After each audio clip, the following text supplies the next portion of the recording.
大家好，我係 Lucas，係一個澳門嘅中學生。今日我想同大家分享一個改變我學習同未來嘅計劃——葡語學習啟航計劃。我一直對葡文同葡萄牙文化好有興趣，但係唔知點樣開始學習。直到老師向我推薦呢個計劃。呢個計劃唔單止教我識葡文，仲會擴闊我嘅文化視野同知識層面，令我可以了解到喺澳門識講葡文嘅獨特優勢，知道我學完葡文之後將來嘅升學同職業發展道路，成為連通中國同葡語系國家嘅橋樑，開拓喺國際舞台上發展嘅機遇。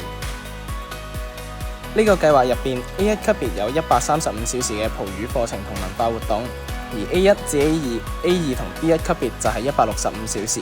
今年仲新增咗賈梅士青少年葡語測試。除此之外，計劃仲有葡語等級考試輔導、暑期營同生涯規劃指導，全方位支持我哋嘅學習同成長。如果你同我一樣對葡文同葡萄牙文化有興趣，想為自己嘅未來打開更多可能性，就快啲報名參加葡語學習啟航計劃啦！一齊啟航，探索更廣闊嘅世界。學習葡語，理想啟航。我嘅夢想由呢度開始，你呢？